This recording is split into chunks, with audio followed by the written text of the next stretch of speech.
A Heartless hypothesis.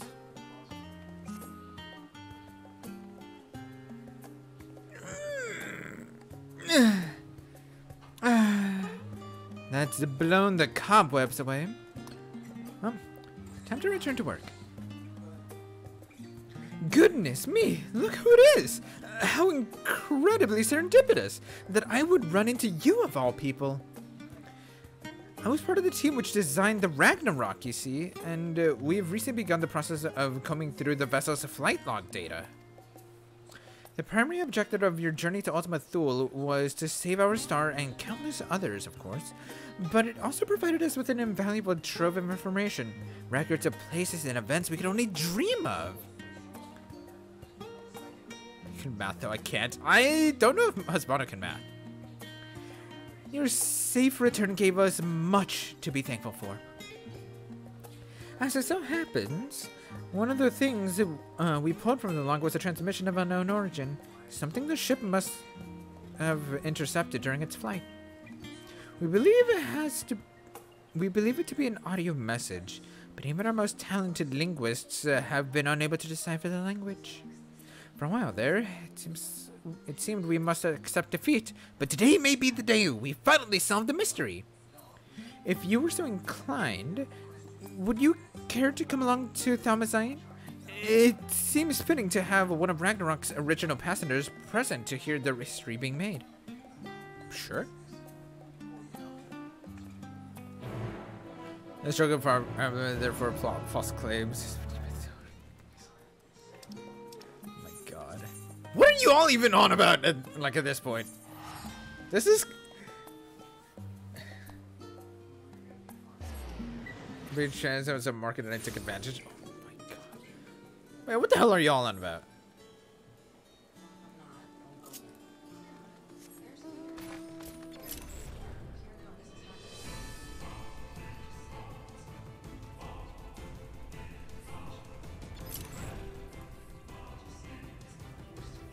Step, what's up?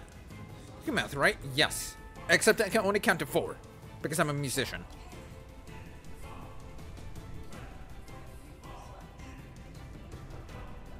You should be a P1S first try. No, it's fine.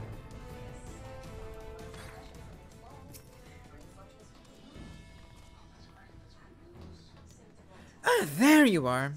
This is where we're to meet the engineers from Garland Ironworks, who I am told particularly. Whoa, what? This is where we're to meet the engineers from Garland Ironworks, who I am told potentially hold the key to unlocking our mystery transmission. Should be along at any moment. Just need them on. Fuck the questline. What? Grand Gold Saucer? Alright. Have fun, Nadaki.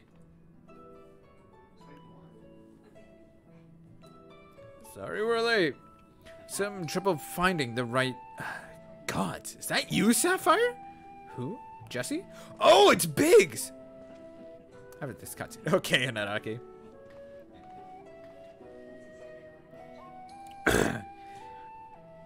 Yes, the woman herself. I ran into her at the harbor and thought if anybody deserved to hear the message deciphered, it was Sapphire Shadowflare.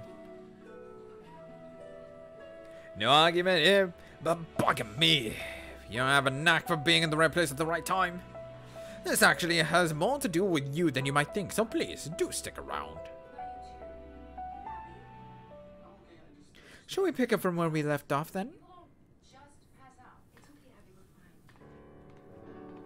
As I was saying, we think this transmission the Ragnarok intercepted is a message of some kind, albeit in a language entirely alien to our ears.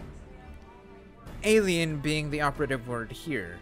Considering we received the message out in the great expanse, its origin was likely from some distant star. Gravity Regalia might get the tiny robot. Wait, how do you? I thought the tiny robot was from What? Wait, what are you talking about? We get a character named Sapphire. Sapphire went. My character? I love how. Oh my god. I literally can picture Venus right now. She's like. Arr! Anyways. Unfortunately, the list of our off-world allies is presently rather short. Thus, we were resigned to the fact that the meaning behind the message would remain beyond our understanding.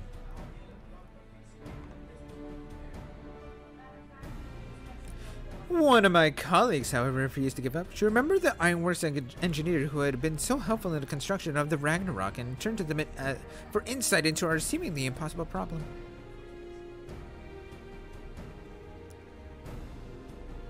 You know what Wedge said after he heard what was going on?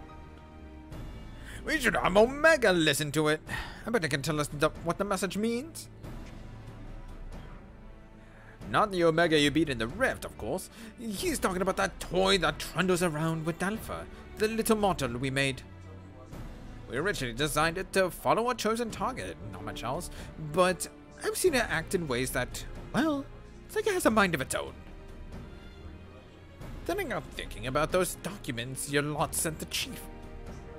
The full report on the final days. It is fucking Scooby, apparently. What? Oh, yeah.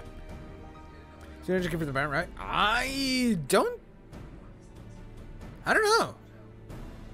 Did they add a new mount in Naraki? Because from what I remember, there is no, like, tiny robot.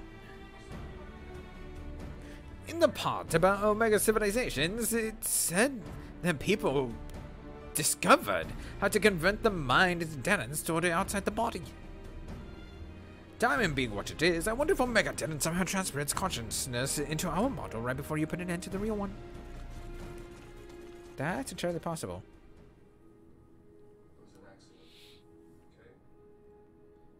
So, in an effort to get to the bottom of that, as well as take a crack at this indecipherable message, we decided to make some modifications. With help from Labyrinthos technicians, we've upgraded our toy Omega with a fully functional vocalization module. We played the transmission for Omega, and I think it's ready to share. When I saw the commander's empty plate next to Jonesy's body, I thought it was going to come back to me. I guess I panicked. Are you in there, Omega?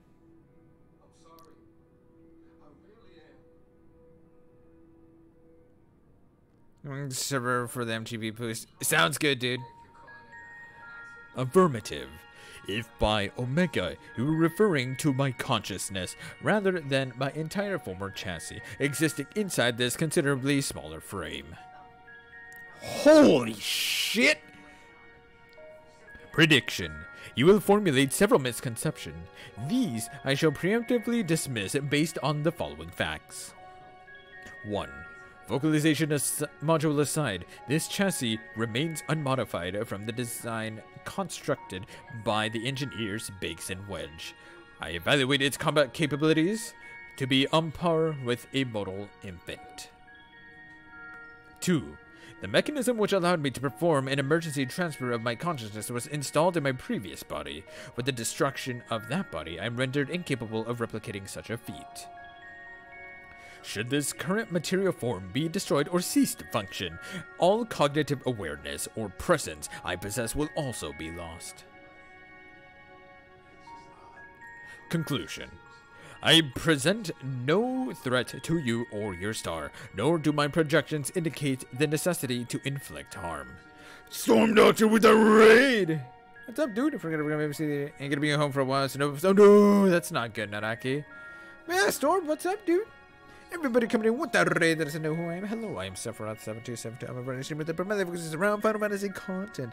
Tonight, I'm here with some Final Fantasy 14, going through the new patch stuff. Just kind of hanging out and such, and yeah, just here for a chill night. Hey, how was your stream, dude? You playing some more Replicant? Let's go. You able to get the weapons that you were going after, Storm?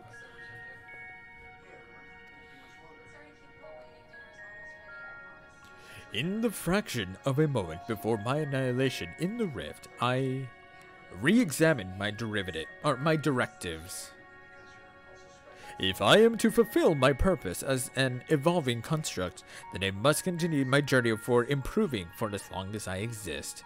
I must acquire this heart of yours, this strength of soul. Well, there you have it. And it's not wrong about its combat capabilities. It'd be more likely to damage itself than the thing I was trying to attack.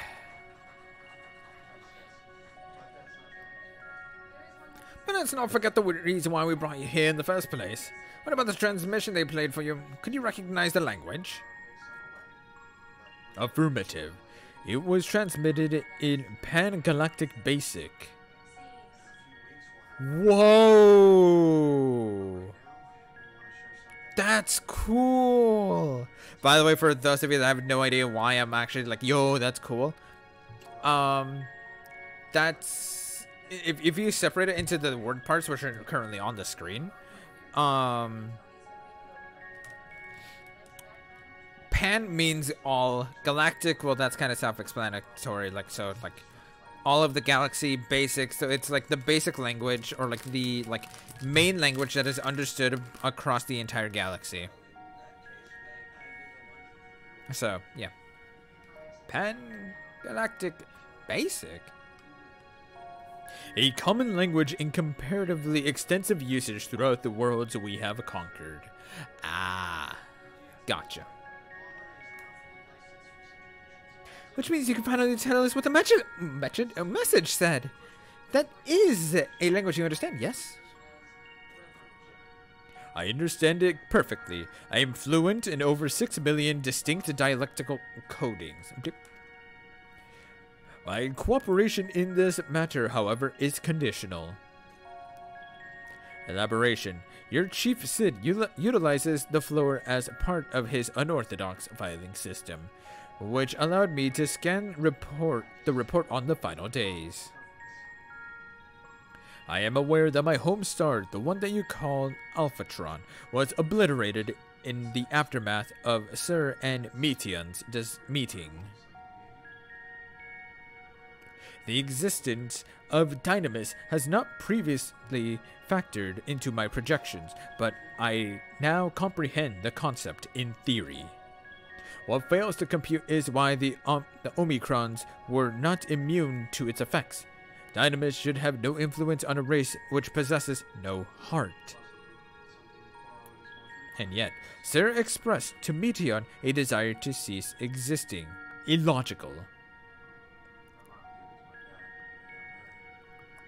Huh. I was again sort of still trying to get more, but it seems that I may be ending up going for 100% complete quest by accident. I just wanted to have the one annoying quest be the reason I get like an 80%. Gotcha! I feel that. I really do, where you're just like, alright, you know what? I'm already this deep into it. I might as well go all the way. I understand that, dude. I really do.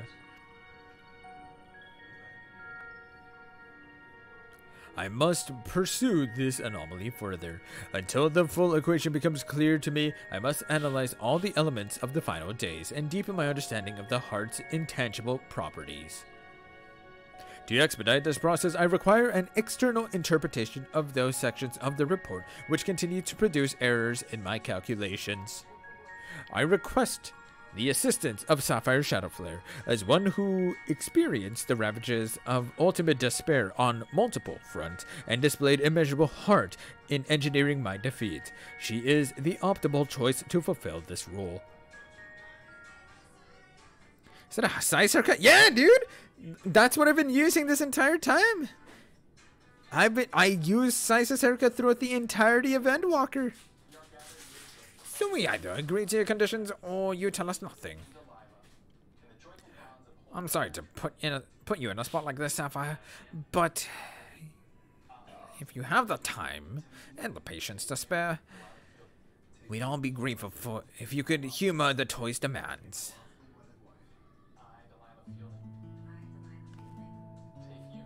Has Alpha dozed off? I suppose the subject was a bit technical. Rouse yourself, Alpha. You must listen to and consider these matters, even as I must.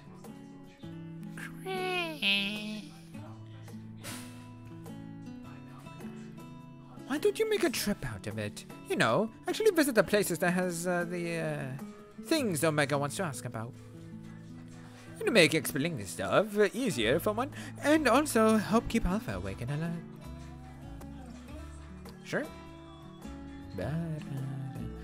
I'm going to sell my rarest trade cards. Ooh, that's not a bad idea. But yeah, dude, Jeffalina, look at my entire outfit.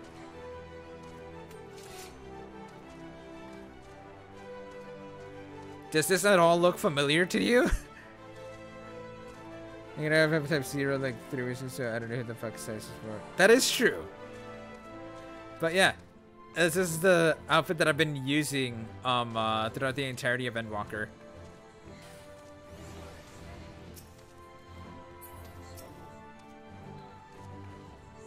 I see you have chosen the mutually beneficial option. Logical. Secret says, "Self, I'm not gonna let that one defensive play die off." Oh my god. Setting aside the matter of Sir, there are 3 elements of the report on which I desire clarification. The first of these concerns the progression of the final days in Ratahan. I recognize no pattern in those who succumbed to the transformation and those who did not. That's a bit of a trek. If you wanted to chat with the locals, how about we lend you an airship? We do not require such outmoded technology.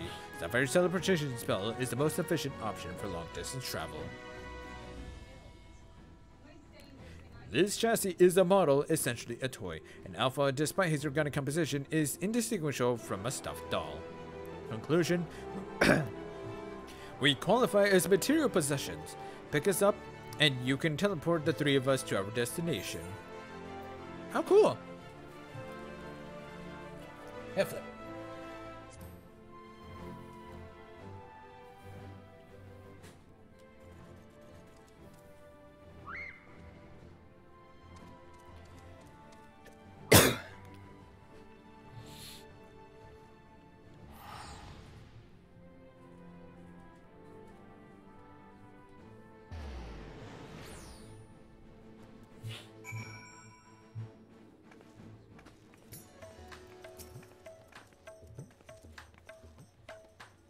Flip.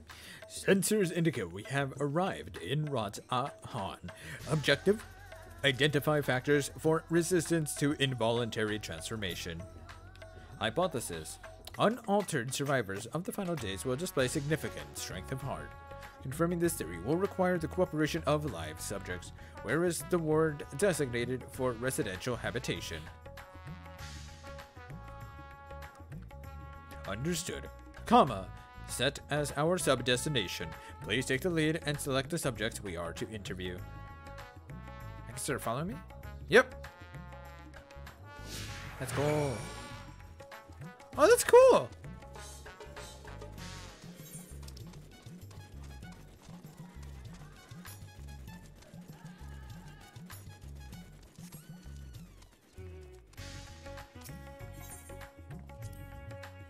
Warning. Please avoid stairs whenever possible. My projections indicate high risk probability for accidental slippage, leading to catastrophic structural damage. Stepped inclines also increase my energy consumption by 63%. In mortal terms, they tire me out. Taking into account the difference in individual limb length, the design is inherently flawed. A convenient step height for one is an exhausting trial for another. Were I to oversee the civic design of this settlement, I would construct a sloped conveyor belt, which enabled automatic traversal, 0 personal energy expenditure. Of course. Quack, quack, quack, quack! Alpha chirps enthusiastically, apparently unfazed by the prospect of climbing the stairs. LOL? Fuck you, Omega.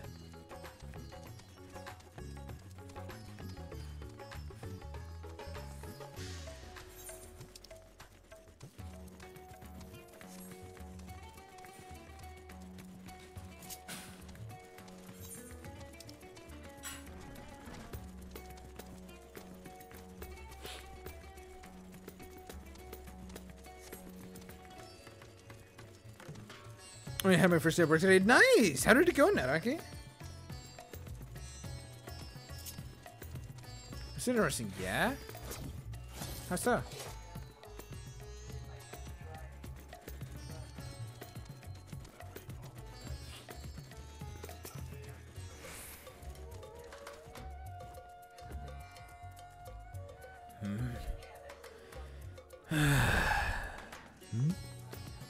Are you a traveler? Please, if you have a moment, I could use an outsider's perspective. You see, I was one of those who sought to escape the madness plaguing the world by fleeing to the moon. Not that we ever went in the end. So here I am, recently returned from Sharia. Except now things are strained between my sister and I, since she chose to stay and I chose to leave. I'm making that paper now. Nice! Oh, were there any bodies who he's disposing? Oh my god. I asked her to help me find work, and she suggests I look somewhere that isn't Thavnair. So I wanted to abandon my home. Ugh, it makes me so angry. Bleep. Your point is unclear. You elected to relocate to the star satellite. Thus, your relative now perceives you in a negative light? Sibling's judgment is in error. Based on the information made available to Hanash citizens, your decision to withdraw to the moon was both logical and correct. Conversely, the decision to remain in Ratahan despite the low probability of survival defies explanation. Perhaps her reasoning pathways are faulty. That's right! I'm not sure what you're saying, but I'm right, aren't I? Oh, I sounded like to think. Problem is, I understand why my sister feels this way. I almost decided against going myself. Even then, I wasn't sure that leaving behind everything I loved was the right choice, and the way it all turned out,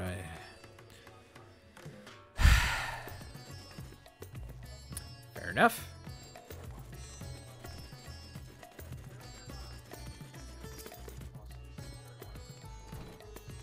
Oh, hello again.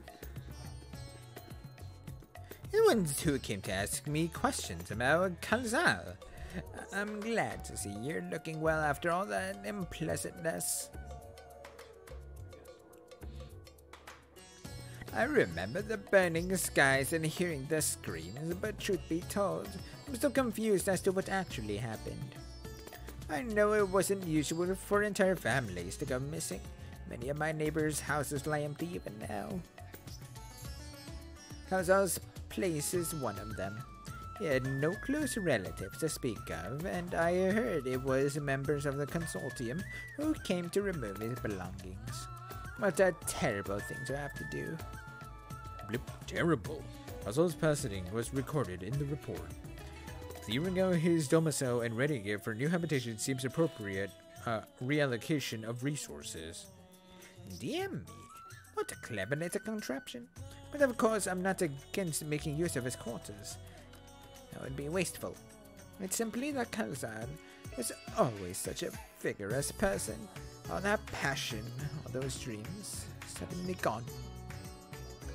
I feel the same sorrow for everyone who was lost. Seeing the remnants of those vibrant lives packed away in boxes. That is what I mean by terrible.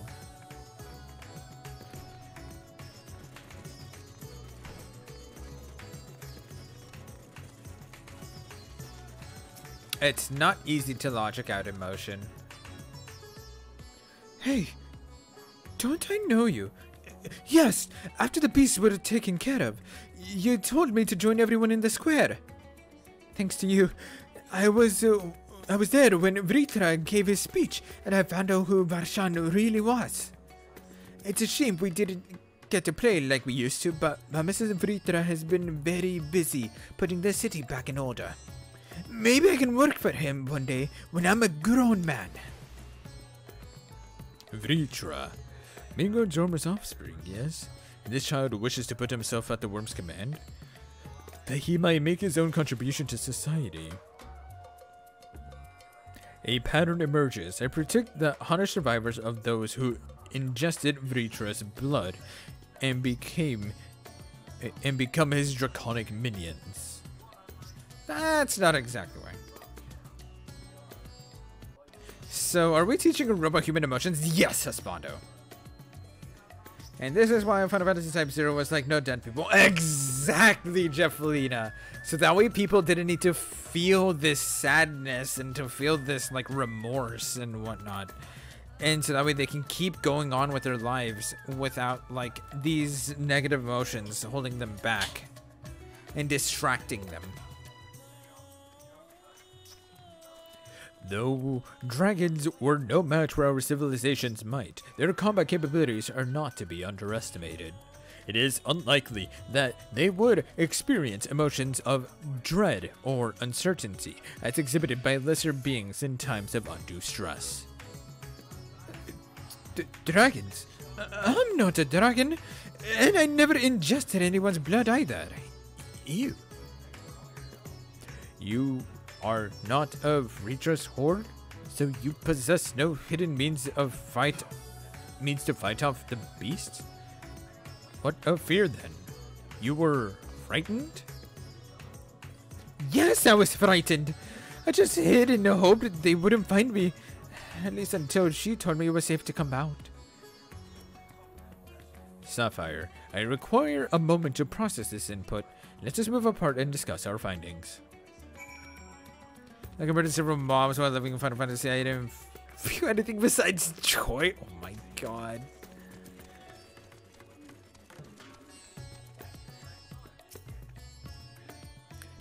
Processing data. Evaluating hypothesis against accumulated evidence. I offered an optimal analysis of each subject's testimony, yet each time their responses conflicted with my assessment. Without identifying the root cause of this conflict, I will be unable to properly define what constitutes strength of heart. Perhaps the heart you seek lies in the conflict itself. Perhaps we should continue the question. Perhaps the matter is beyond. Perhaps the heart you seek lies in the conflict itself? That is being guilt. You're not wrong. Yeah. An interesting observation. It is possible my base criteria is in error. In which case, it is imperative that I continue this learning process and repair any fundamental misconceptions. Next, I wish to interact with an individual who endured similar circumstances to Cao Cao prior to his transformation. Are you acquainted with any local merchants who had dealings with him? Yeah, I do. It's an elephant.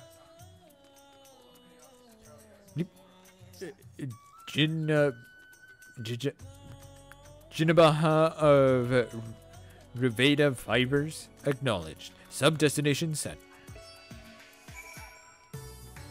Jesus Christ. The names of the Thavnarians are insane.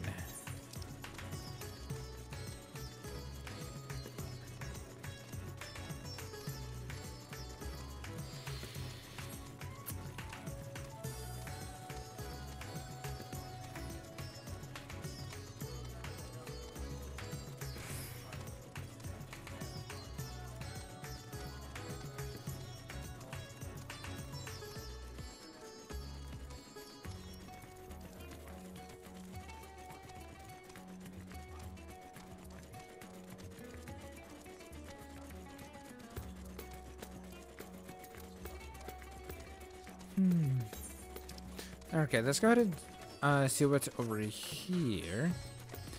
Give everything meme nicknames easier to remember. I mean, that's fair. Oh, so you know what? Give me one moment. I need some agua. Because I'm going to be doing a lot of speaking.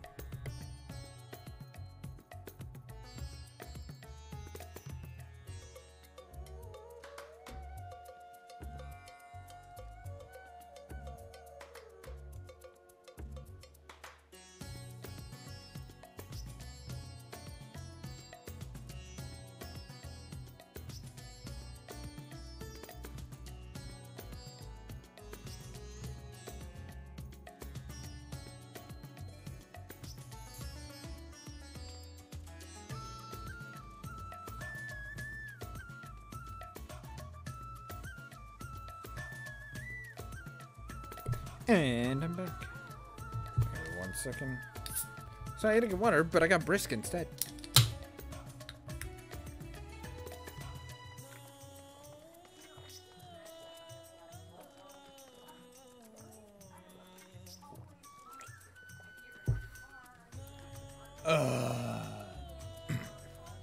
Okay, I feel much better from that.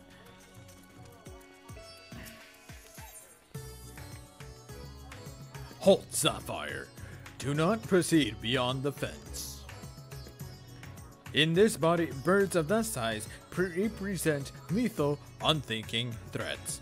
They will peck my casting apart, searching for meat that does not exist. Conversely, Alpha can correctly identify my absence of nutritional content. If only he would apply that intelligence towards maintaining a regular feeding schedule, or habits adversely affect his mobility. Quack, quack, quack, quack. Alpha looks back and forth between Omega and the Hamsa, showing visible concern. LOL? That's funny. He's basically saying that the dodo is gonna, like, eat the shit out of him. So you got carbonated leaf water in a can. Actually, it's not even carbonated. But yes, I did get leaf water. Or leaf juice.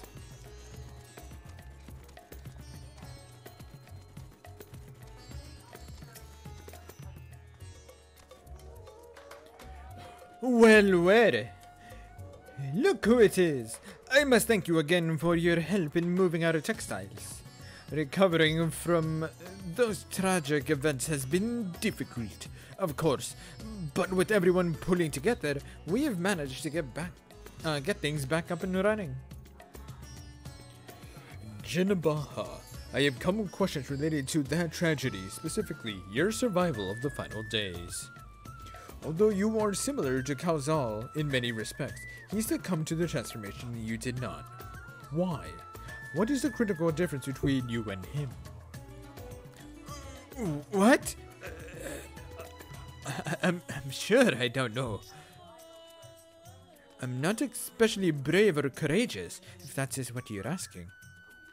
Perhaps being focused on protecting our workshops kept me from spinning into a panic.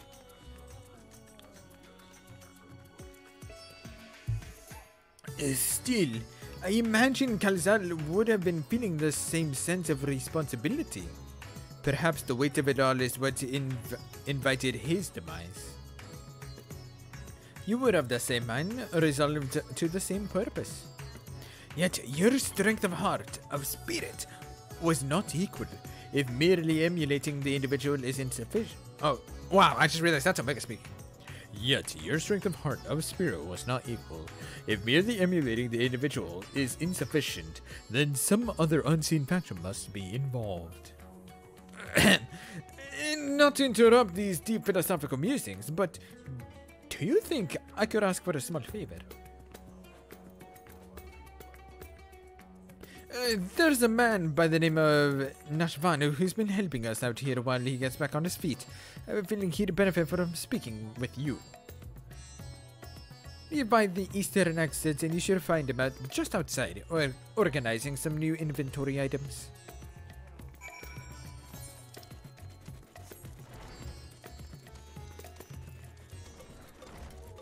By the way, what are you all up to tonight?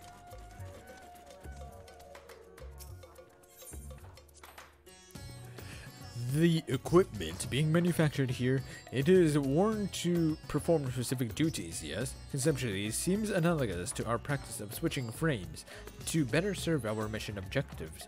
I, for example, did not begin existence with the Omega model.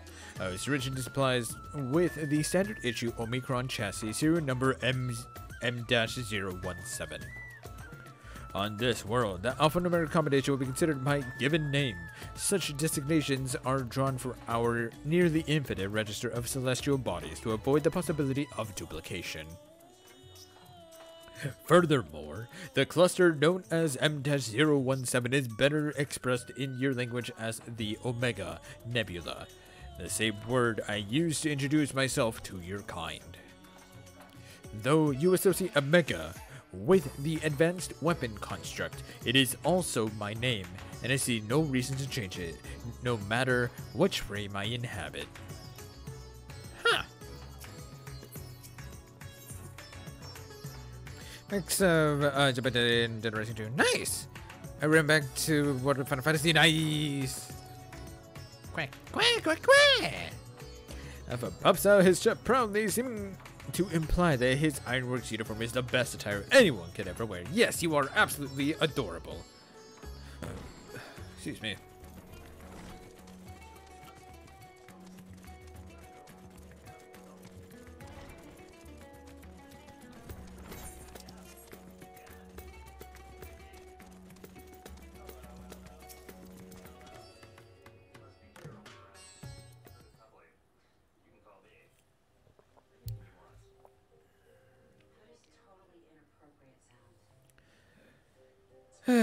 That's all our order is accounted for. And everything looks to be good quality. Kamala will be pleased. You were with the Scions. You were there.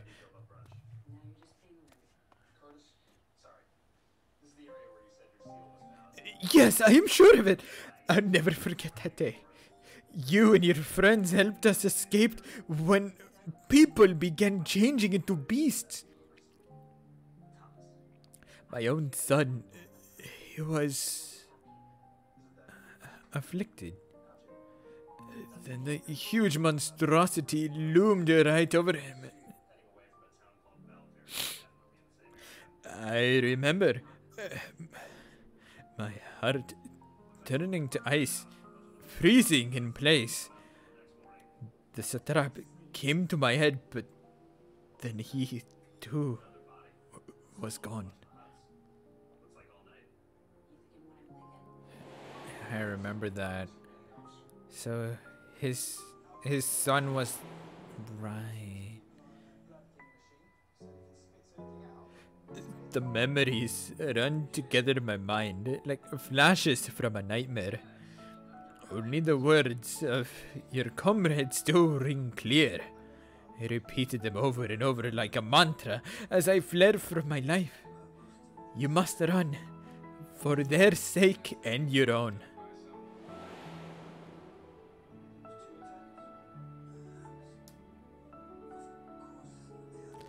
It all seemed so surreal, which was probably what saved me from the transformation.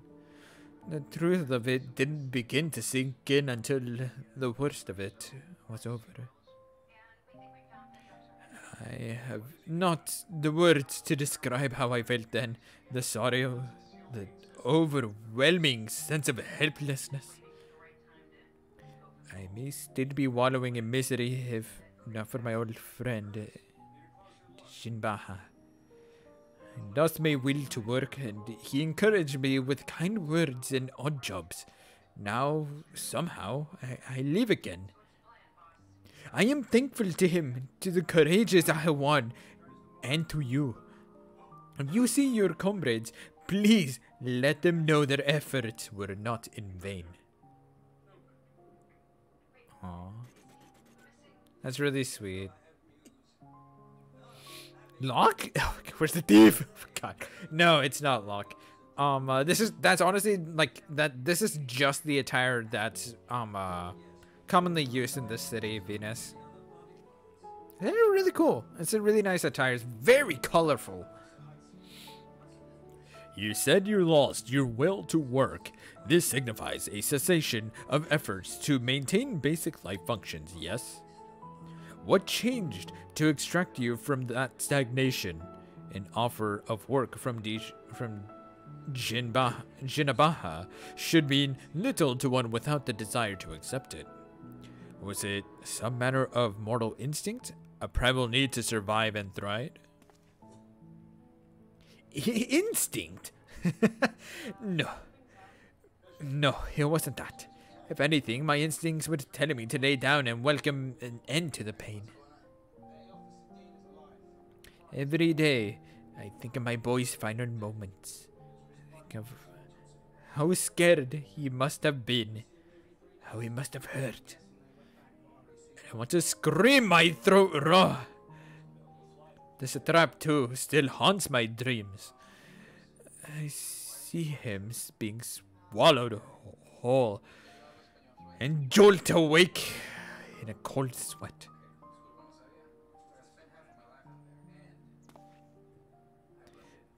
But something changed when Jinabaha came to me. I looked up and saw that, even without my son or Ahewan, the world around me continued to turn. And because that fact grieved me so, I knew it fell to me to live on and remember them.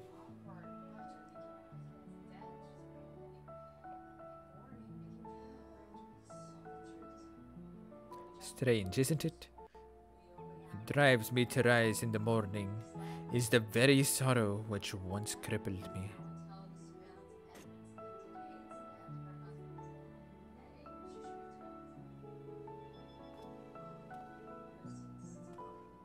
Now, I really must return to my work. To lose this job after everything I just said would be a poor jest indeed. May the sisters keep you well.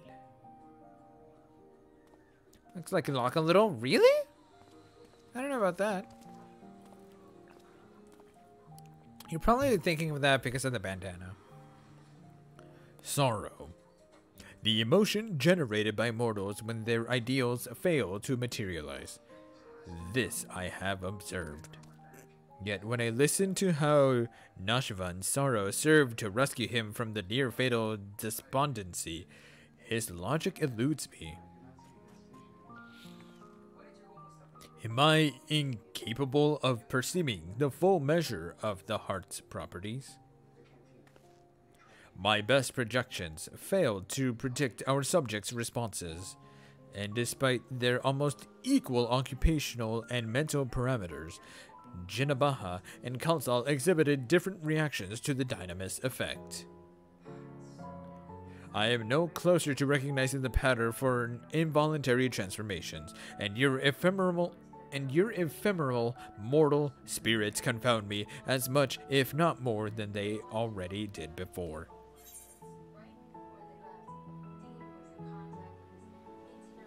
Have you considered that there is no pattern to the people afflicted? The hearts of others were ever shrouded in mystery. Perhaps this time we move on to the next element you wanted to clarify it. I like the first answer, actually. Except there's a Godzilla weapon to race you. Really? That's cool. Does it make the Godzilla roar? If it doesn't make the Godzilla roar, then it's not a Godzilla weapon.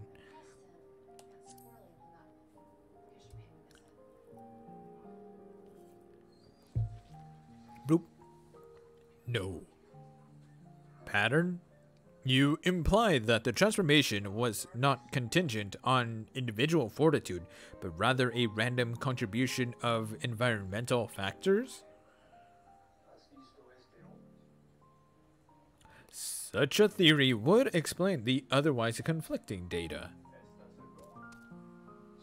Very well. I shall accept this as a provisional conclusion to this is part of my investigation. I do, however, expect you to continue supplementing my education of heart-related matters.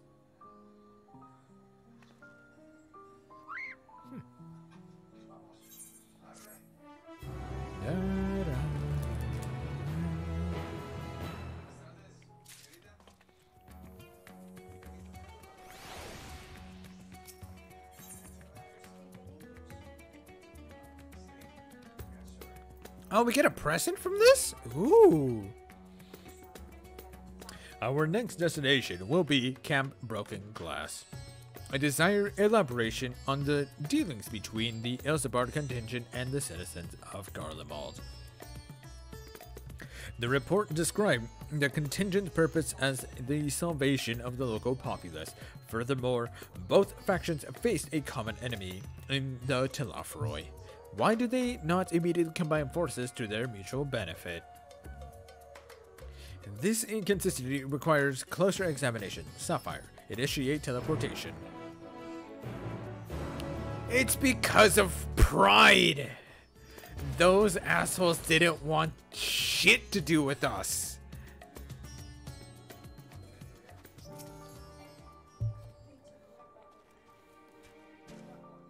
Teleportation successful. Evaluating immediate environs. A cold weather region by Aetheris standards, but significantly less extreme than a star with ice planet classification. This body should not be unduly impeded. in contrast to Alpha and his uncontrollable shivering. My frame appears highly resistant to low temperatures. Retrieving data.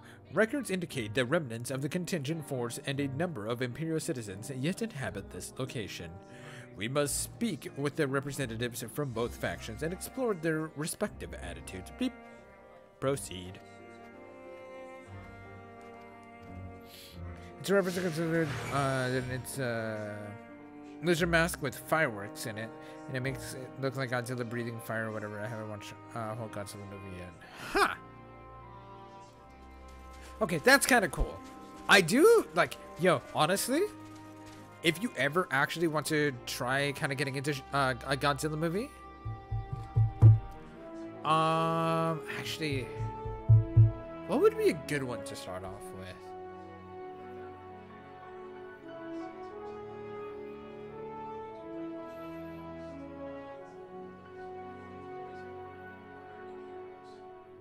I would have to get back to you on that because there's a lot of Godzilla movies. So, yeah, I would need to get back to you on that if you ever are interested in watching a Godzilla film.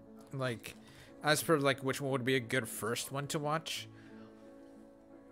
Yeah, because there's a lot. And it's not, like, in its entirety, it's not, like, a full, like, series, if that makes sense. They're not all connected. Like, they are, but they aren't all connected. It's kind of weird to explain. Like, some of them have their own story mode, or like story mode. They have their own story, like, apart from others, and then some don't. And yeah, you're still a scrub mode. You are not wrong. Hi Ozzy, how are you doing, dude? Sapphire, come to see how things are progressing, have you? I can't speak for the overall strategy, but communication with the locals has become a damn sight easier since Julius and his soldiers stepped in to help. Oh, we still face our fair share of distrust, of course. Some folk even think we're slaving minds with our foreign magics. We've Animad to thank for putting that idea in their heads. But all things considered, I'd say we're doing pretty well. Establishing an open dialogue was the big first step. Query. You consider this level of progress acceptable? The reality of your efforts falls far short of the ideal. If your aim is to provide efficient succor to the local populace, then absorbing their numbers into your command structure would be the optimal path. Oh, I wouldn't go that far. We're not looking to take over the nation. In order to do this the right way, we need to recognize and respect each other's way of life. So, while it may not be the easiest solution, I agree with the contingent's slow and steady approach. I'm just happy we're saving lives. Hey, that's good at that. I like that. I remember loved that he watched the Japanese ones before he could read the subtitles. Wow, really? That's cool. Seeing who's still around? For sure. I understand that. How are you doing?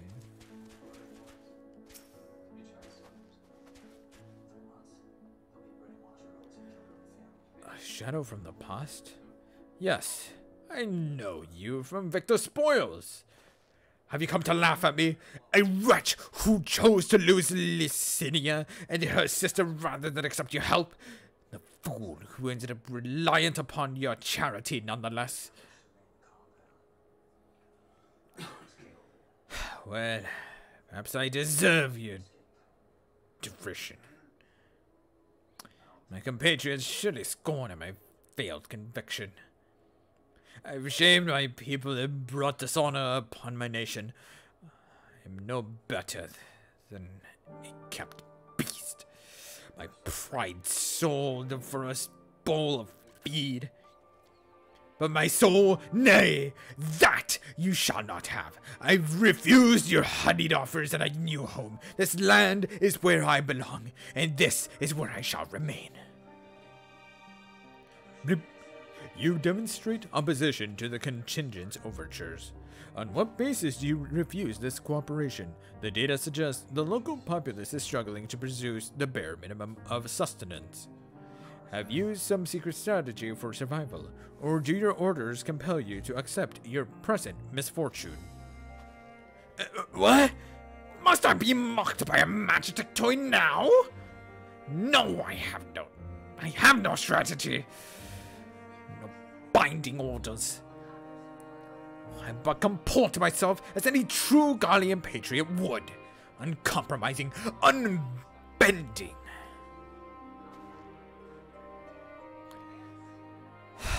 Blast it all. Once again, this input is unanticipated. Let us move aside and process what we have heard.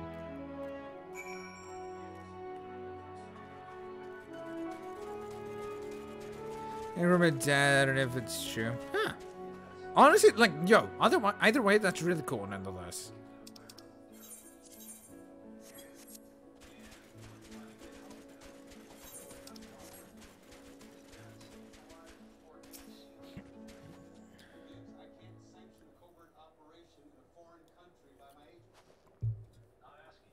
Accessing and analyzing recorded data.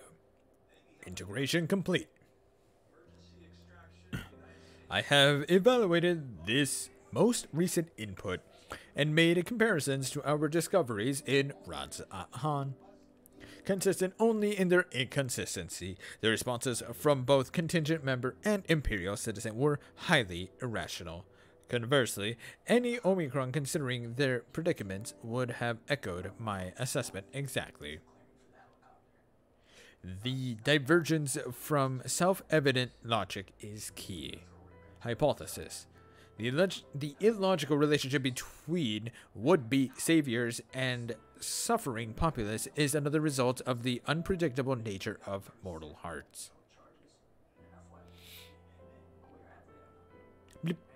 Any property or ability has inherent advantages and disadvantages. Yet never have I encountered such a unique detriment. It appears that those who share your metaphysical capabilities are prone to complicating simple cognitive processes. An undesirable quality. I will, however, persist in furthering my understanding of the subject.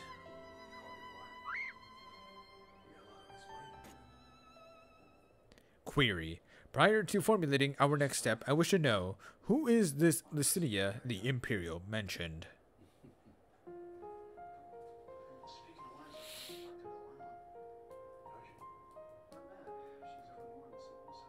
Yeah, she was one of the commanding officers.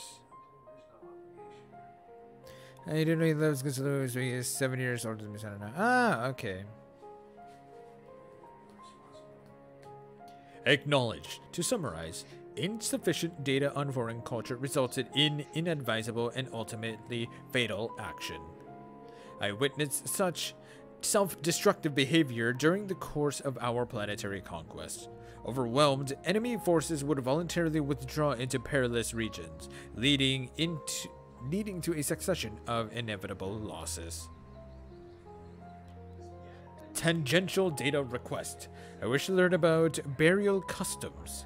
The practice has ever seemed nonsensical, but new data suggests it arises from the same source as your cognitive complications.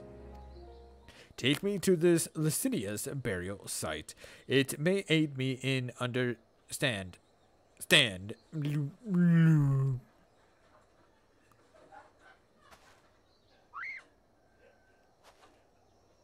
Energy delivery systems compromised. Core temperature critically low. Bleep. Warning. Immediate heating required. Request apply friction to outer frame. Lol?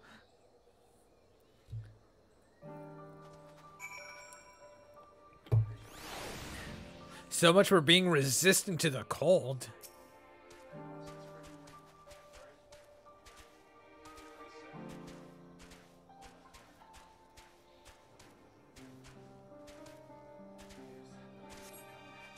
Bloop bleep. Temperature nominal. Energy level stabilizing. The creators of this model must have experienced impaired cognitive reasoning during the design process. Upon our return, I will request additional climate shielding, as well as an accurate temperature sensor array. This will not affect my combat capabilities, but should improve my basic survival rate. reconfirming sub-destination.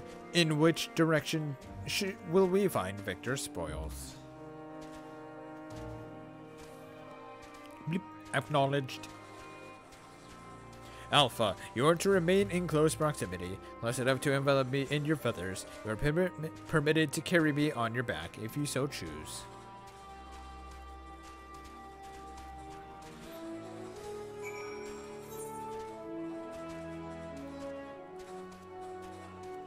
Oh, that's right. I'm gonna fly all the way over there. Okay, let's go.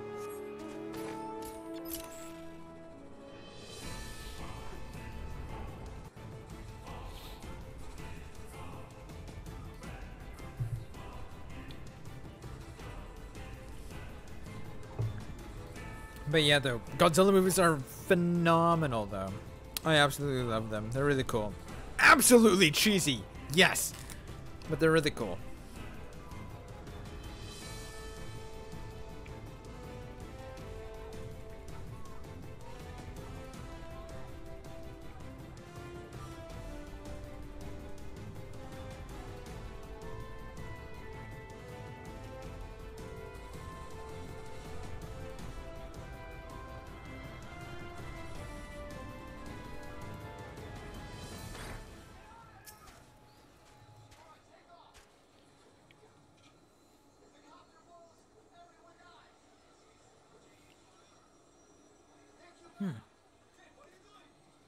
Bleep. A deceptively deep snowdrift almost defeated me. But we have successfully arrived at the location you indicated. Bleep. Caution advised. Ah, yes. An unknown individual appears to be investigating the object of my interest.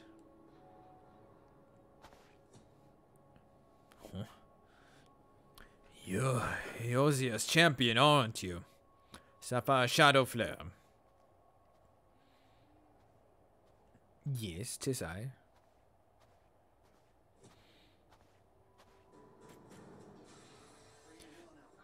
Oh, I never introduced myself, did I?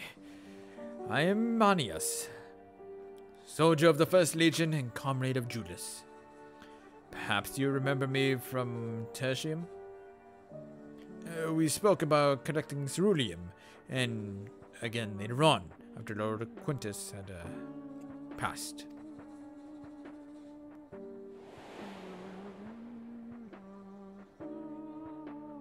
Oh! Yeah, okay, I remember now.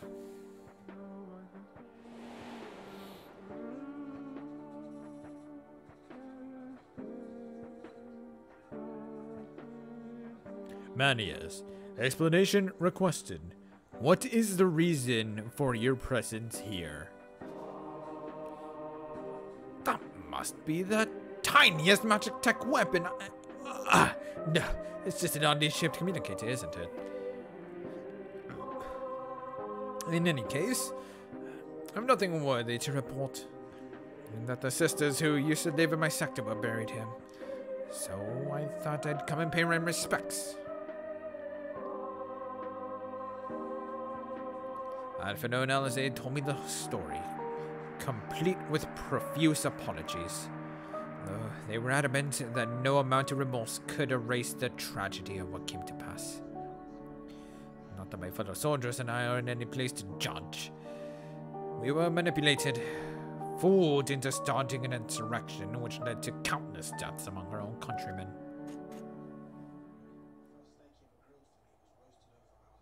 Objection.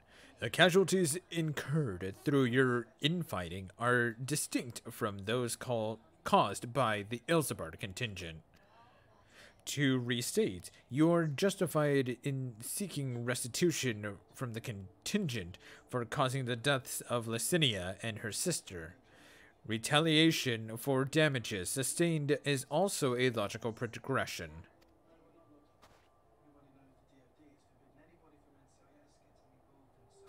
I can deduce two reasons why you do not initiate hostilities with Sapphire and her allies. 1. You judge your remaining forces too weakened to contend effectively with the contingent. 2. Your emotions are complicating the issue. Whoa! Tell me, which of these is correct? It'll be the latter. When you say like, when you lay it out like that. I'm afraid my answer isn't like to win me any medals, so mind keeping this to yourselves.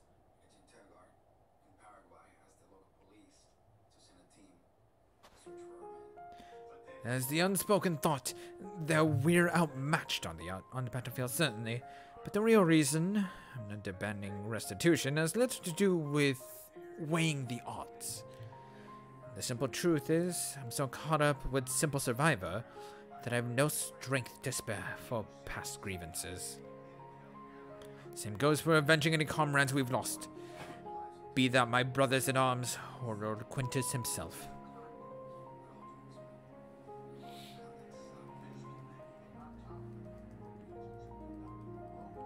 Although, it seems everyone has an opinion about the manner of his passing. Some say he should have fought till the end, that he abandoned us to the enemy. Others praise him for taking the full burden of responsibility and freeing us to walk our own path. I don't know who's right and who's wrong, but I'm inclined to side with the latter. He gave us the choice of freedom, and that's the choice I made. I gotta cry and rant and rage, but what would be the point? I'll save my energy for worrying about my next meal, my next task. I need to focus on the ones left behind, on making some kind of life for my comrades and me. And if I need to lean on the contingent to do that, then that's what I'll do. Even if their aid comes at a price, I'm willing to pay it. Even amongst your own, there are times when cooperation demands compromise. No matter that they're outsiders. Besides, I think I could grow to like Alphino, honestly. They've reached out to us with kindness and compassion from the very beginning. Summation. Your desire to survive, even should it mean allying with the condition, was a feeling you already harbored. That your side has committed worse atrocities was the logic you invented later to justify your reasoning. Blunt, but accurate, I suppose. The heart is honest about what it wants, even if the mind takes a while to reconcile the decision.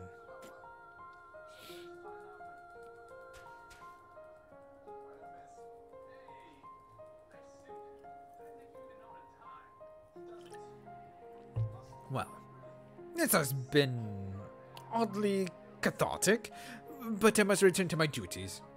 While beastical, watch fires to light, supplies to transport. Even without an emperor, there's no rest for an imperial. Well, be well and stay safe.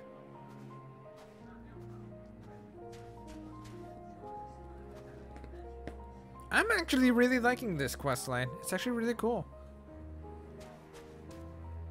Hello, Slashy. How are you doing today? What's up, what's up?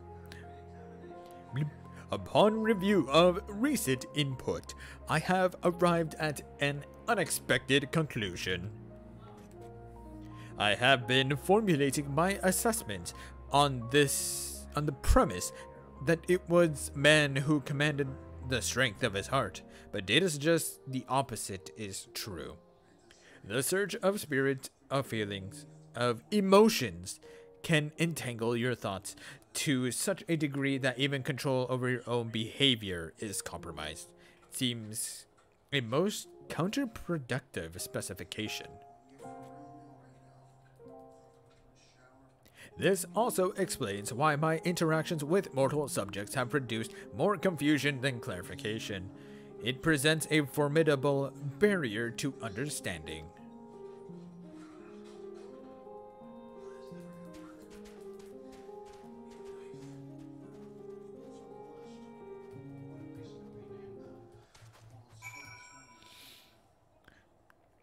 I just wanted to chill on Twitch before going to bed. It's, oh my god, instead of Java says I don't have many other friends on them. Hey, don't worry about it. I appreciate you for coming in and hanging out. You're more than free to chill, dude. Yeah.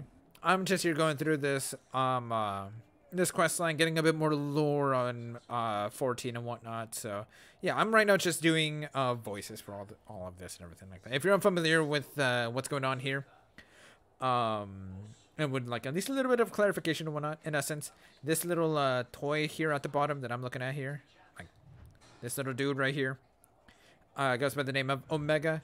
He's trying to, like, as a robot, okay, he's trying to find out what it means to, like, what the term strength of heart means.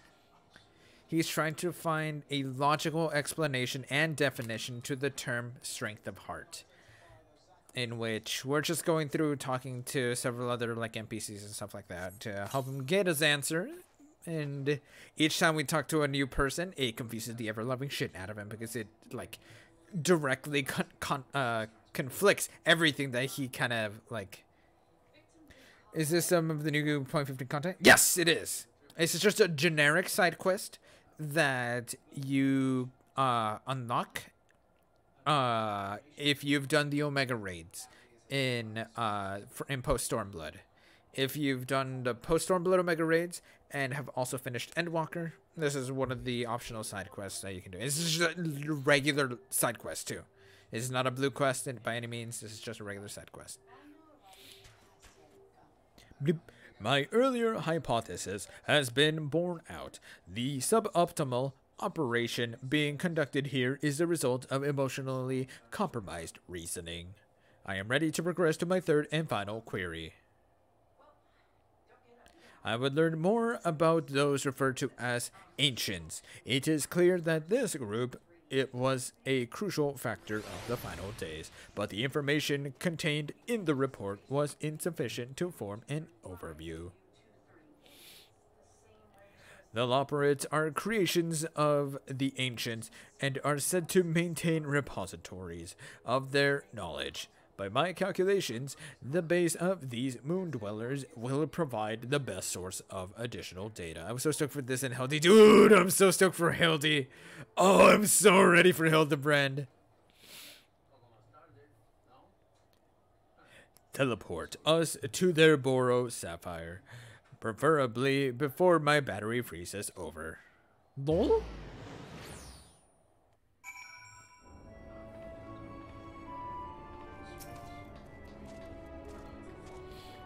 We're doing the quest line, but I'm playing on a new character now in Guild of Mage since I got my friend started the game. I'm playing with her now when she does have to move. That's awesome, dude. Are they enjoying it? Also, hi Chibi, how are you doing? I'm sorry, I already just realized I didn't say hi just now.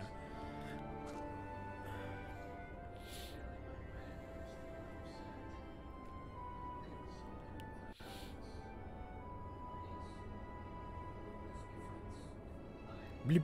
Your teleportation spell was successful. We appear to have arrived at the location described as Best Ways Burrow. An inspection of the technology in here would give me detailed insights into the ancients and their civilization. This body, however, lacks the previous frame's advanced observational functionality. I will require external assistance. Oh, it's a bunny. No, it can't be. It is you! Oh, Sapphire, I've missed you so! What's this you brought with you? This soft, feathery vision? We've been outfluffed. Pack up the moon. It's all over. Why bother with the burrow-building bunnies when you could walk around with this adorable avian engineer?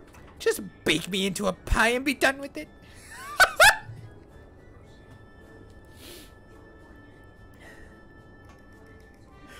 Oh my god. I'm happy she's enjoying the game, but she never thought herself into enjoying an MMORPG outside of Toontown due to nostalgia stuff. That's perfectly understandable. I'm happy to hear that she's also enjoying it. What class is she maining? And how far into the story is she? Inspect our inventions? Wait, so you're not done with us? I was truly worried, of course, and I certainly wasn't about to roll myself in dough and dive into Cookie Way's new oven. If a technical breakdown is what you need, then I am your operator. As the resident atmospheric regulation expert, I can field any question or query you might care to pose. Blip. Acceptable. I will employ this being to guide me around the facilities. Your presence is not mandatory. Even locked within my current chassis, I am still an autonomous construct that has endured hundreds of your life cycles. I am capable of completing this simple objective alone.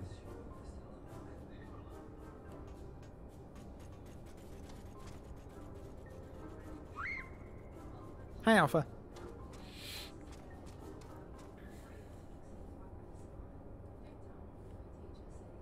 And we look forward to we just got through level 28 dungeon. She's playing a paladin. She already finds this thank you, and I'm sitting here like just with the shadow bringers.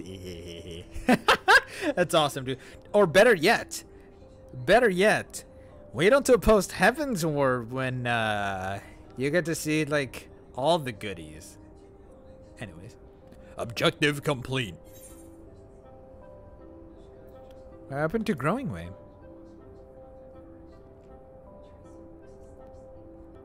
After my 50th question, his responses began to suffer noticeable delays. By that stage, we had viewed a representative cross-section of Lopera engineering, thus I deemed it unnecessary to retain his company. Conclusion. Extrapolating from the fraction of technology on display, the full spectrum of the ancients' advancements was, at minimum, equivalent to a level 4 civilization. A fact which demands further investigation. Despite establishing a near-ideal society, these beings nevertheless harbored a weakness which invited self-destruction. In studying them, I stand to gain a greater understanding of Sir's anomalous decision.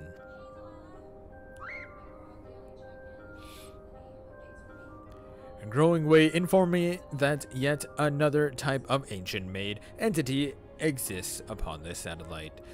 The one they call the Watcher. I would speak to him.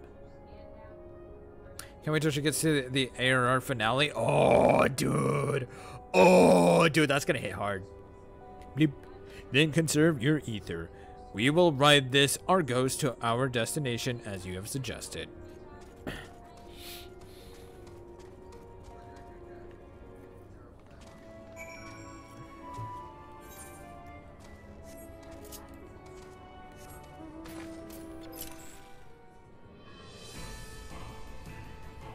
I was actually wondering, but is there really less people playing healers than even tanks? No. I want to say there's definitely less tanks than healers. Because it seems like a lot of people have taken quite the liking to the way Sage has been playing. So there's been a huge spike. There's honestly been a huge spike in tanks and healers, but even then, yeah, I would say the number of healers outweighs the number of tanks.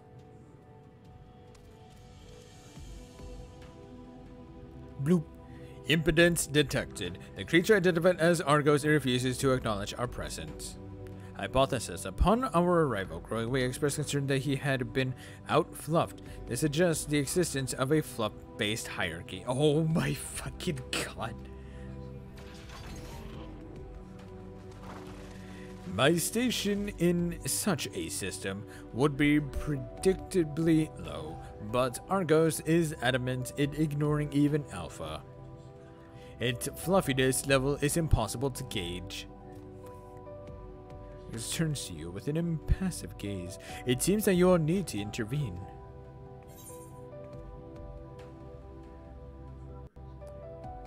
Just think of them as luggage. You're the fluffiest of them all, dear Argos. He's a fluffy boy. Oh, yeah, fluffy boy. Argos gives an exasperated snore before motioning to his back. It seems you have permission to climb aboard. Bloop. You have secured the creature's permission? Curious. You must have special standing in the fluffiness hierarchy. Bleep. I've allowed myself to become distracted. Let's continue on to the Watcher at once.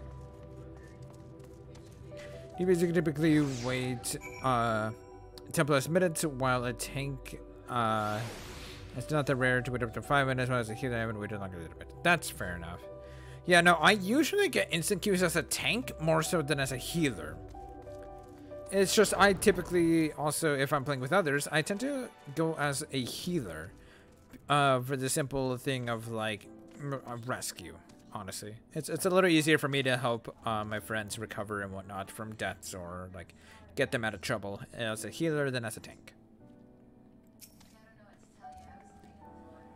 I was bemused by the arrival of these small visitors, but I see they are companions of yours. What a rare thing that my abode to be thus crowded. How may I be of service to you? Hello, Watcher. My purpose here is to learn more about the ancients. I would know of their deeds, their philosophies, the very nature of their hearts. I would understand why the final days was visited upon my home star. A worthy endeavor, but there is another better suited to assisting you with that task. Perhaps you might favor us with a tale or two of the ancients you met during your travels, Sapphire. My fragmented memories would be a pale substitute indeed for the clarity of your more recent experiences.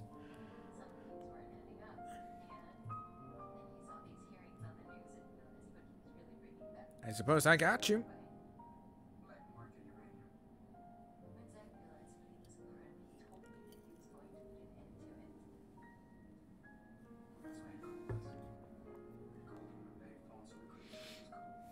Aww. This is cool. We're telling them all about our trip to the past.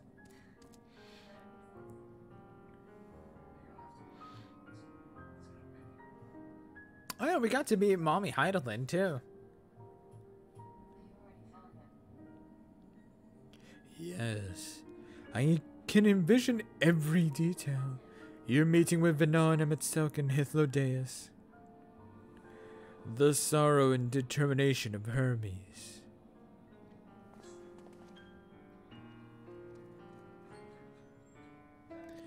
I am a creation of Heidelin, and as such, I believe the age of the ancients would fade and be forgotten. Yet, knowing that their memory lives so vividly within you, it brings me great joy. I pray you keep them close to your heart.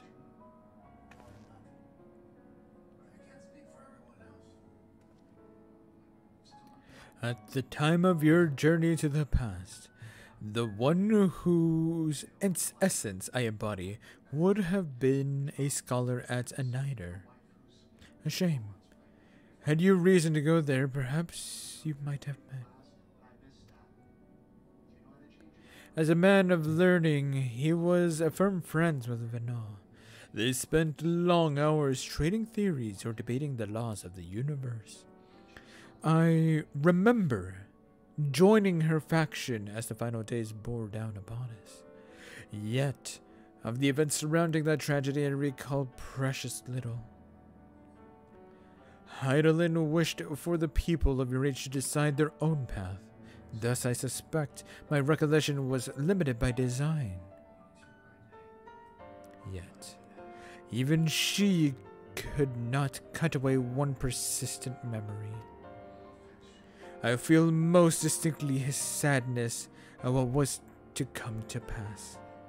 That becoming a Heidelin's heart, Venon would forever stand apart from the people she so loved. If she were so resolved in her convictions, then he too would share her sleepless vigil over the future yet to unfold. Thus was the vow he made to Vina as her transformation took hold. His fervent wish must have reached her in some fashion, for though his life was drained away by the summoning, he was reborn with new form and new purpose when I woke as the Watcher of the Moon. And you heard, Sapphire, you felt, you thought. And in seizing the future for yourselves, have you brought full circle the saga which Vina began. What you accomplished was no divine miracle. It was but the beacon of hope passed down from one generation to the next. A succession of wishes and prayers reshaping the star into the world we knew you deserved. You have our deepest gratitude. I thank you not only as myself, but as the man I once was, and on behalf of those who devoted themselves to Vina's vision. Wow. That's a kind of hefty thank you, I'm not gonna lie. Bloop, bloop. I understand the facts of your story, Sapphire, but not how you have chosen to process them. On what grounds do you speak of Vina with such fondness? By sundering the world, she ultimately guided your kind to victory, yet in doing so caused irreparable damage to its individual members. The full scale of that act is beyond calculation. It is evident, however, that it resulted in a protracted period of suboptimal existence for Emmett Selk and his brethren. Query: if the survival of your kind is the deciding factor in your evaluation, then should you not also admire Hermes and his decision to subject man to a trial, forcing you to change or perish, as was the fate of countless civilizations before you? From my perspective, his determination was similar to that of the Omicron's ancestors, those who first began trading flesh for machine, so that our people might stand against the onslaught of aggression from other races. It was an unprecedented attempt, accompanied by much failure and sacrifice. Their early experiments were crude, primitive. Had they not made those first advances, however, we would have remained vulnerable to our environment. The violence would have utterly consumed us.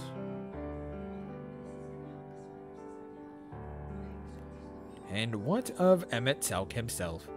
Judging by your retelling, he was a benevolent ally saddled with tragic fate. Yet, I remember the years when my instruments fed me data from events across the entire star. During that time, I witnessed his Asians engineer multiple instances of cataclysmic strife. These calamities, as you know them, were responsible for planet-wide destruction. A man whose endgame relied upon the extinction of all modern mortals must, by definition, be your worst enemy. Yeah? I require an answer. As a being of heart and soul, how do you classify each of these pivotal figures? From your perspective, which one of them was most justified in their actions?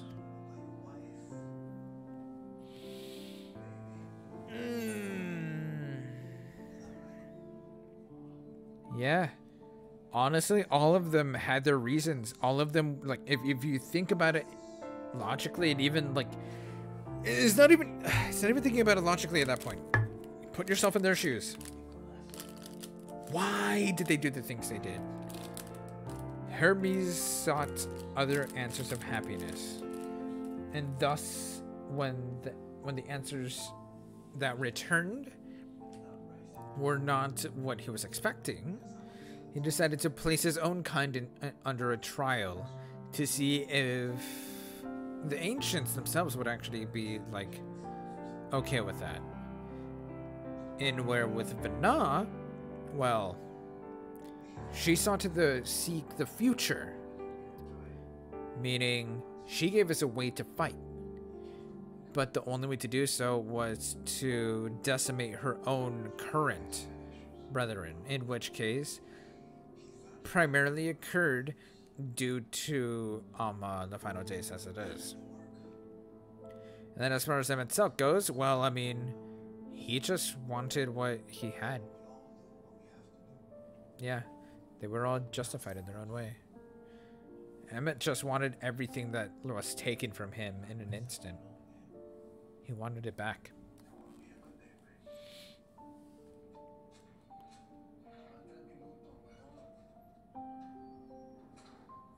I think I understand.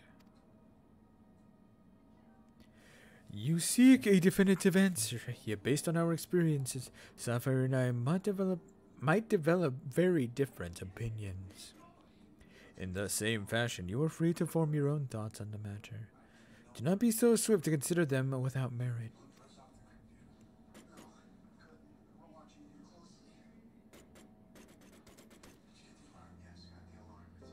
I do not have my own thoughts on the matter. I assess each situation with the same logic pathways available to every Omicron. Even if 1,000 Omicrons were asked to analyze the same event, they would all return the same result, regardless of individual experience. There is no strength to be found in fractured reasoning. Nonetheless, I find your input valuable. Recording data alongside interview results. This concludes my investigation into the incomplete elements of the final day's report. I will reanalyze the accumulated information and examine the factors which led to Sir's incomprehensible decision. Bleep. Let us return to Thalmazane.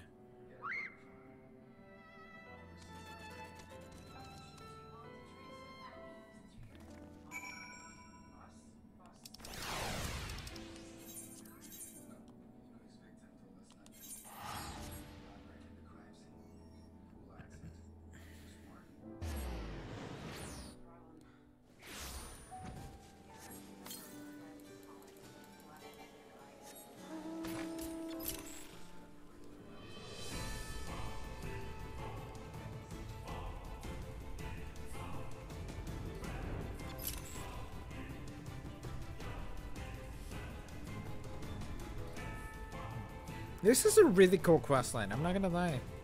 I'm really enjoying this.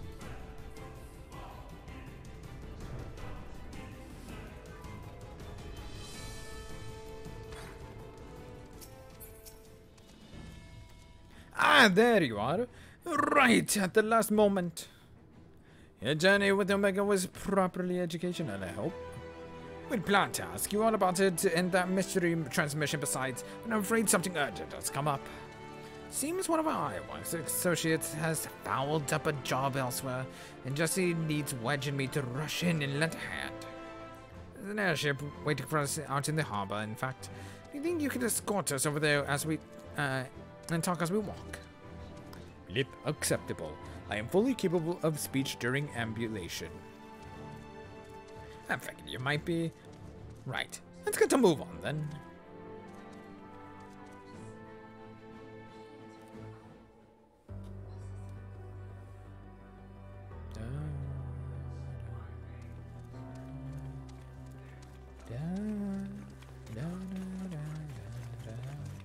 So, clear up all those points of confusion, then. I'm just gonna bring this up in the meantime, just in case.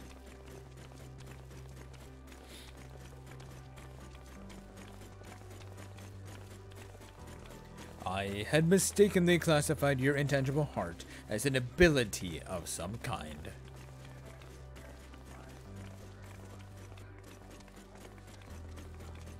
An uncanny power that Omicrons could neither learn nor even measure.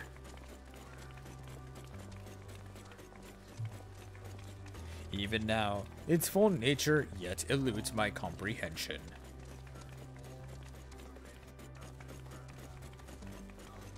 Based upon our investigations, however, I have decided to alter my definition.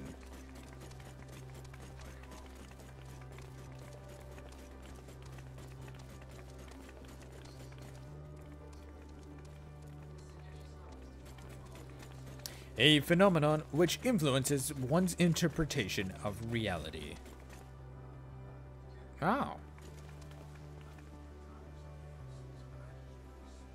That is as close to an answer as I have found.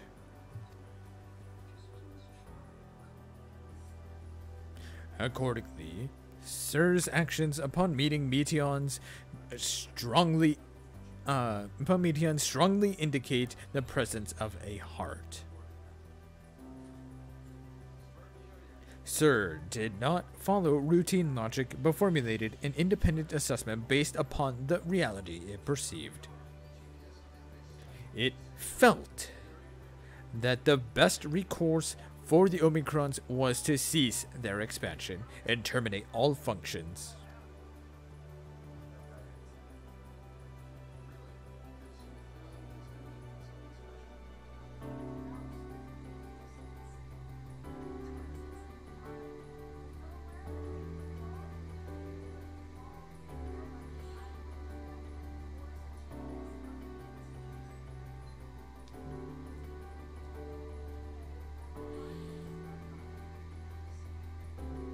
Wow, that's beautiful.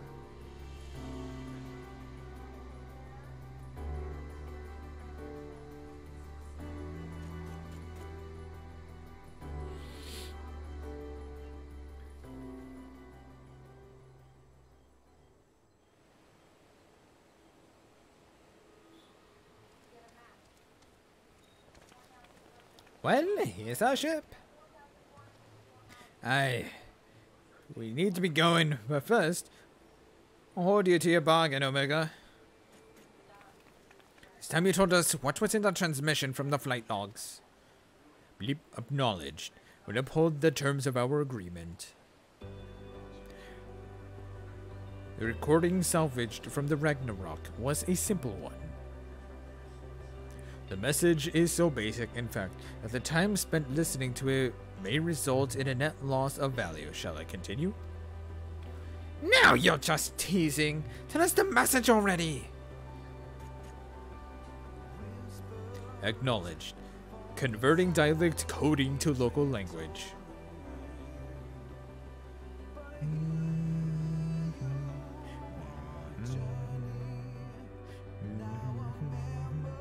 To whomever receives this message out there in the vast reaches of the cosmos. To someone, I hope, who looks up at the stars with the same wistful gaze as mine.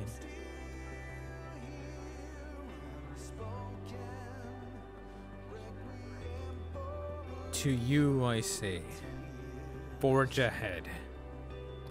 May all our tomorrows be blessed with joy. Oh my god. Oh.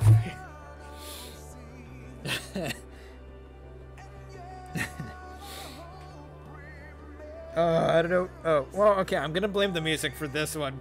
I'm not gonna lie.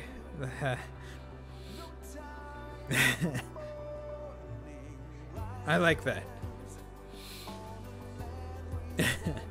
I really do like that.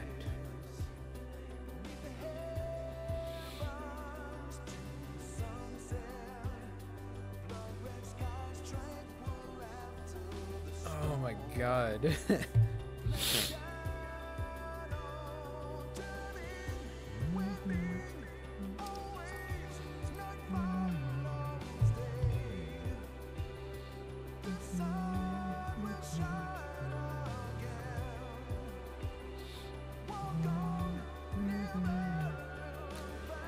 This message has no designated recipient. It lacks purpose. Sapphire and fair. The concept of joy is overly abstract. The vocal supplication to manifest said, joy is unrealistic in its optimism.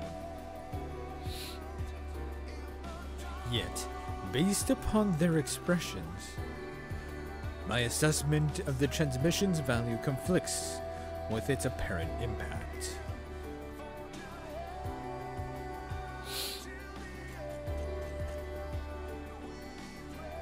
And still, I fail to understand you, sir. Your heart still confuses me.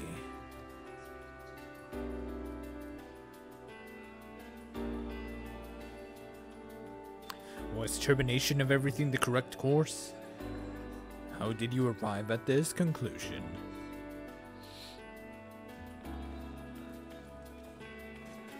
It defies all my attempts at reasoning. But I was designed to evolve. If I continue to learn, the probability that I eventually comprehend this phenomenon is greater than 0. So I will put the dilemma of your decision aside for now.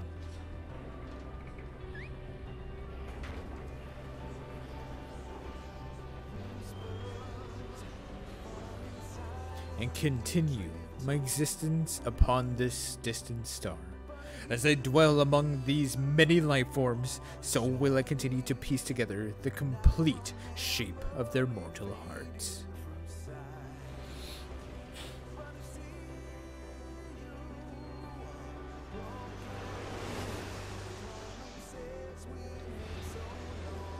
I must document their progress.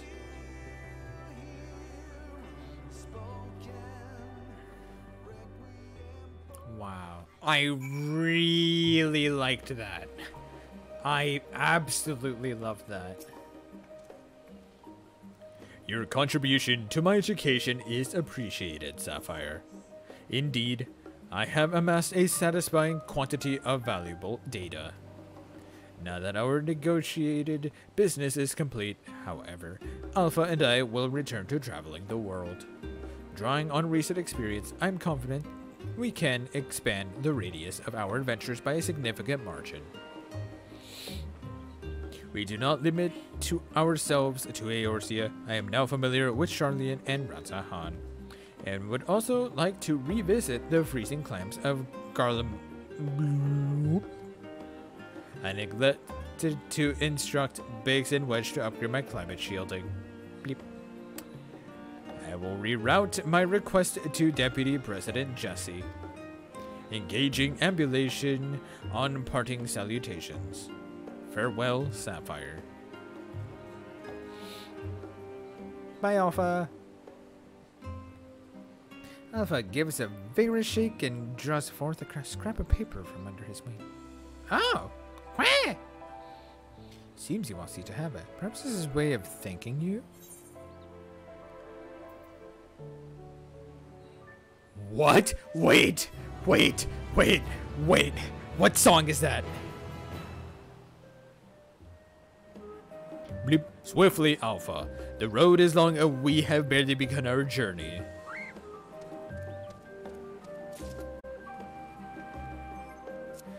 Oh my god. I love that quest line.